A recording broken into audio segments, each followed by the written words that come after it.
حضرت عیسیٰ علیہ السلام کے ساتھ ایک شخص سفر پر تھا۔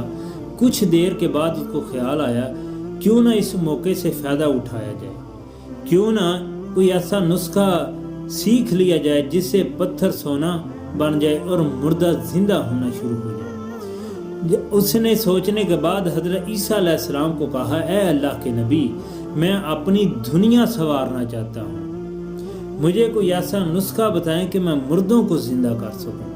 حضرت عیسیٰ علیہ السلام نے جب اس کی یہ لب کشائی دیکھی تو آپ بڑے حیران ہوئے اور کہا، یہ کتنا بد نصیب شخص ہے کہ اس کو اپنے بیمار شخص اور مردہ دل شخص اپنی بیماری کا علاج کروانے کی بجائے، شفا لینے کی بجائے، یہ ایک دن میں تاج و تخت کا مالک بننا چاہتا ہے۔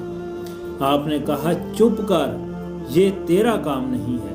جب اس نے اصرار کیا، آپ نے پھر یہی جواب دیا اور پھر کہنے لگا کہ آپ اس طرح کریں کہ مجھے ایک مردہ زندہ کر کے دکھائیں۔ کچھ دیر کے بعد ایک گڑھا سامنے آیا تو اس نے ہڈیوں کی طرف اشارہ کیا۔ اصرار کرنے پر حضرت عیسیٰ علیہ السلام نے اس پر اللہ کے حکم سے وہ خاص کلمات پڑھے جو اللہ نے عیسیٰ علیہ السلام کو معجزاتی طور پر دیے تھے، اور پھونکا تو اس گھڑے سے وہ ہڈیاں جو تھیں وہ ایک سیاہ شیر کی شکل دھار گئی، اور وہ گھڑے سے باہر نکل کر فوری اس شخص پر حملہ کیا اور اس کو مار دیا۔ حضرت عیسیٰ علیہ السلام نے جب یہ دیکھا تو شیر سے کہا کہ تم نے ایسا کیوں کیا؟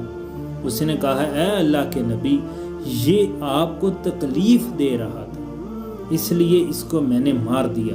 آپ نے پوچھا، پھر تم نے خون کیوں نہیں پیا؟ اس نے کہا، یہ گستاخ رسول تھا، اس لیے نہیں پیا۔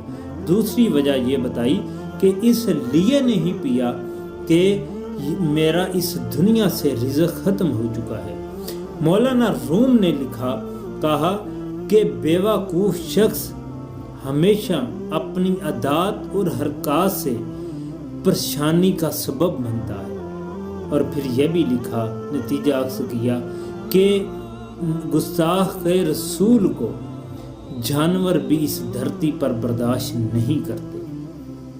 یہ مولانا روم کی حکایات ہیں جو میں نے آپ کو پیش کی۔ دعا میں یاد رکھیے گا۔ اللہ حافظ۔ اللہ